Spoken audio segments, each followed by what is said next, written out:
চীনের মধ্যস্থতায় চুক্তি, একসঙ্গে হামলা করবে দুই রাষ্ট্র। বর্তমানে গাজা উপত্যকা এবং লেবানন এই দুইটি ফ্রন্টে ইসরায়েলের সঙ্গে যে যুদ্ধটা হচ্ছে, শুধু এই যুদ্ধটা তাদের একান্ত নিজস্ব ব্যাপার নয়। এই যুদ্ধক্ষেত্রটা বর্তমানে পুরো রিজনের একটা প্রতিরক্ষামূলক ফ্রন্টে পরিণত হয়েছে। যদি কোনোভাবে যুক্তরাষ্ট্র এবং ইসরায়েল এই ফ্রন্টে জয়লাভ করতে পারে, তাহলে নিশ্চিতভাবেই এর পরবর্তী টার্গেট হবে সিরিয়া, ইরাক এবং সৌদি আরব। এই তিন দেশ দখল করাই তাদের পরবর্তী টার্গেট হবে। সেটা একেবারে একটা ভিন্ন ব্যাপার। এই তিনটি দেশের ভেতর কি অজুহাত তারা আক্রমণ করবে, এটা একেবারে ভিন্ন বিষয়। প্রয়োজন পড়লে নতুন কোনো ক্ষেত্র তারা প্রস্তুত করে সেই অজুহাতে তারা আক্রমণ করবে। যেমন পূর্বে তারা কথিত সন্ত্রাস দমনের কথা বলে সরাসরি কিন্তু তারা আক্রমণ করেছিল কয়েকটি দেশে। ঠিক এইভাবে কিন্তু পরিকল্পনা হচ্ছে, কারণ সৌদি আরবে যে মরুভূমি রয়েছে বলা হয়ে থাকে, সেই জায়গার ভেতর আরো বিপুল পরিমাণে তেল সম্পদ রয়েছে। যদি ইসরায়েল সেটা কন্ট্রোলে নিতে পারে, তাহলে তার মাধ্যমে আমেরিকার প্রভাব বলয়ের রক্ষা করা এবং বৈশ্বিকভাবে আমেরিকার যে নেতৃত্ব রয়েছে সেটিকেও টিকিয়ে রাখা যাবে। সুতরাং পরবর্তী টার্গেট হলো সৌদি আরবের মরুভূমি। ইরানের যে ইসলামী বিপ্লবী যে গার্ড রয়েছে আইআরজিসি, তার সম্মানিত যিনি একটি ফোর্সের কমান্ডার রয়েছেন, সরাসরি মুখপাত্র, তিনি কিন্তু সংবাদ সম্মেলন করে এই বক্তব্যগুলো দিয়েছিলেন এবং সতর্ক করেছেন সৌদি আরব, তুরস্ক, সিরিয়া এবং আশেপাশের দেশগুলোকে যে আপনারা প্যালেস্টাইনের পক্ষে দাঁড়ান এবং লেবাননের সঙ্গে দাঁড়ান। এই বিষয়টা এখন আর কোনো ধর্মীয় বিভক্তির কোনো জায়গা থেকে নয়, এটা একটা আঞ্চলিক কৌশল এবং দখলদারিত্বের বিরুদ্ধে যুদ্ধ। সুতরাং এই জায়গায় সকল দ্বন্দ্ব ভুলে একই কাতারে দাঁড়ান এবং দখলদারের বিরুদ্ধে লড়াই করেন। পরিষ্কারভাবে কিন্তু তিনি তার বক্তব্যে এই আহ্বান জানিয়েছেন। এই ঘটনা প্রবাহের এই যে প্রেক্ষাপট, সেটা কিন্তু ইসরায়েলও অস্বীকার করে না। চলতি মাসের জানুয়ারির দিকে পরিষ্কারভাবে কিন্তু ইসরায়েল তার এই আশা প্রকাশ করেছিল গ্রেটার ইসরায়েল প্রতিষ্ঠার জন্য কয়েকটি গুরুত্বপূর্ণ শহর দখল করা, এবং নজিরবিহীনভাবে তারা কিন্তু এমন দুঃসাহসও দেখিয়েছে।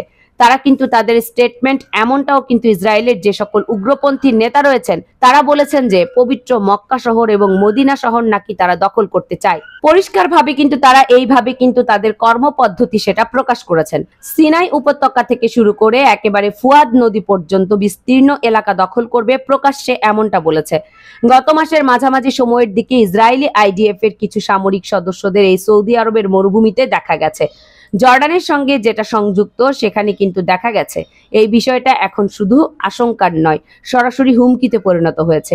এই বিষয়কে কেন্দ্র করে চীনের গোয়েন্দা তথ্য যে রয়েছে যে ইসরায়েল এবং যুক্তরাষ্ট্র আসলে কি পরিকল্পনা করছে। সৌদি আরবে সেই মরুভূমি দখল করে বিপুল পরিমাণের তেল তাদের অধীনে কিন্তু তারা নিতে চায়।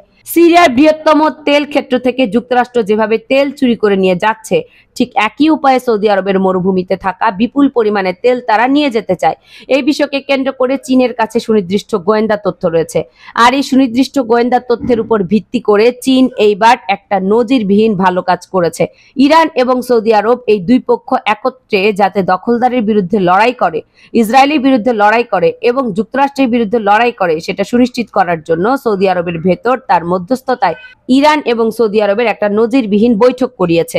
চীনের মধ্যস্থতায় সেই বৈঠক থেকে দুই দেশই কিন্তু একটি চুক্তি করতে সম্মত হয়েছে যে সার্বভৌমত্ব রক্ষার জন্য এখন থেকে সৌদি আরব এবং ইরান এই দুটি দেশ স্ট্র্যাটেজিক ভাবে দখলদারের বিরুদ্ধে লড়াই করবে।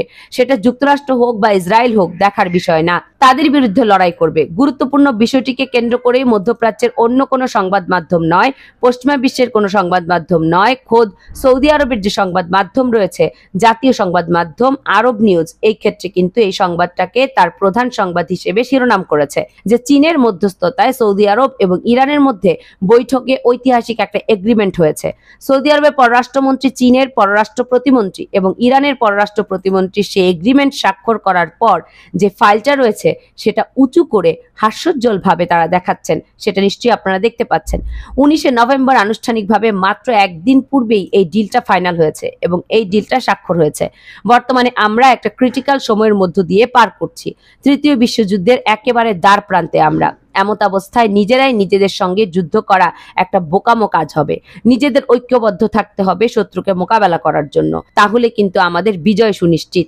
আমাদের কেউ আটকাতে পারেনি, আটকাতে পারবেও না। কিন্তু যখনই আমরা নিজেরা নিজেদের মধ্যে যুদ্ধ করেছি তখনই আমরা পরাজিত হয়েছি এবং তখনই কিন্তু আমাদের দুর্দশা শুরু হয়েছে। সুতরাং নিজেদের মধ্যে বিভক্তি চলবে না, নিজেদের মধ্যে ঐক্যবদ্ধ হয়ে ইসরায়েলের বিরুদ্ধে, দখলদারের বিরুদ্ধে লড়াই করতে হবে। এটাই কিন্তু প্রত্যয়। চিন্তার মধ্যস্থতায়, চিন্তার স্ট্র্যাটেজিক ভাবে এবং তার গোয়েন্দা তথ্য রয়েছে, তার মাধ্যমে সৌদি আরব এবং ইরান দুই দেশকে এটা বোঝাতে সক্ষম হয়েছে যে সময় এখন এসে গেছে সরাসরি যুক্তরাষ্ট্র এবং ইসরায়েলের বিরুদ্ধে রুখে দাঁড়ানোর জন্য। এই দেশগুলোই মধ্যপ্রাচ্যের বড় অশান্তি এবং এই দেশগুলোকেই মোকাবেলা করতে হবে শান্তি ফেরাতে। চূড়ান্ত বিজয়ের একেবারে দ্বার প্রান্তে আমরা, আর এ কথা কিন্তু আমি বলছি না, খোদ যুক্তরাষ্ট্রের পক্ষ থেকে এ কথা নিশ্চিত করা হয়েছে। ইউক্রেন এবং মধ্যপ্রাচ্যের যে দ্বন্দ্ব তৈরি হয়েছে এবং বর্তমানে যে সংঘাত তৈরি হয়েছে, এর পরিপ্রেক্ষিতে মার্কিন বিমান বাহিনীর পক্ষ থেকে পরিষ্কারভাবে নিশ্চিত করা হয়েছে যে আকাশ প্রতিরক্ষা ব্যবস্থার যে মিসাইল মজুদ ছিল সেটা ফুরিয়ে গেছে। এখন কিন্তু আর পর্যাপ্ত পরিমাণে আকাশ প্রতিরক্ষা ব্যবস্থার মিসাইল আর নেই, নিজেদের ব্যবহার করার মতোই নেই। এই জায়গায় ইসরায়েলকে তারা কি দেবে? এই বিষয়টিকে কেন্দ্র করে এশিয়া প্রশান্ত মহাসাগরীয় অঞ্চলে মার্কিন বিমান বাহিনীর পর্যবেক্ষণকারী ও শীর্ষ মার্কিন অ্যাডমিরাল স্যাম পাপারো গত মঙ্গলবার 11 নভেম্বর একটি অনুষ্ঠানে বার্তা সংস্থা রয়টার্সকে তার বক্তব্যে বলেন যে দ্রুত কিন্তু আমাদের যে ইন্টারসেপ্ট ছিল সেটা ফুরিয়ে গেছে এবং মধ্যপ্রাচ্যের ভেতর আমরা সর্বাত্মক যুদ্ধের চিন্তা করছি। তো প্রশ্নটা হচ্ছে যে আমাদের কাছে পর্যাপ্ত আকাশ প্রতিরক্ষা ব্যবস্থার মিসাইল আর অবশিষ্ট নেই। এখন আমরা আসলে কি করব? ট্রু প্রমিস 3 অধীনে বর্তমানে ইরান ইসরায়েলের ভেতর যে আক্রমণটা করতে যাচ্ছে সেটা প্রতিহত করার বাস্তবিক সক্ষমতা এখন যুক্তরাষ্ট্র এবং ইসরায়েল কারোরই নেই। সর্বাত্মক যুদ্ধ যে হামলা হবে সেটা তো প্রতিহত করার দূরের কথা। আর এই জন্যই কিন্তু যুক্তরাষ্ট্র কৌশলগতভাবে তার যে পরমাণু বড় বিমান রয়েছে B-52, তার আধুনিক ভেরিয়েন্ট, সেটাকে বিভিন্ন ধরনের পরমাণু অস্ত্রে সুসজ্জিত করে মধ্যপ্রাচ্যে ডেকে পাঠিয়েছে, যাতে ভয় ভীতি দেখিয়ে সময় পাওয়া যায় এবং পরিস্থিতির যে জটিলতা রয়েছে সেটাকে এড়ানো যায়। তবে চূড়ান্তভাবে যুদ্ধের এবং বিজয়ের এতটাই দ্বারপ্রান্তে আমরা যদি এই অব্যাহত রাখি, এই যুদ্ধটা আরো কিছু সময় ধরে চালানো যায়, তাহলে ইসরায়েলের পতন একেবারে সুনিশ্চিত, সেটা কোনোভাবে আটকানো যাবে না। সাথে সাথে আমেরিকার যে অযাচিত হস্তক্ষেপ এবং বৈশ্বিকভাবে তাদের যে প্রভাব রয়েছে সেটাও একেবারে নিমজ্জিত হওয়া এখন শুধু সময়ের ব্যাপার।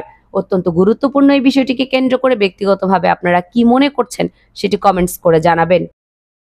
কামরুন নাহার, রাখি, কেএনআর মিডিয়া।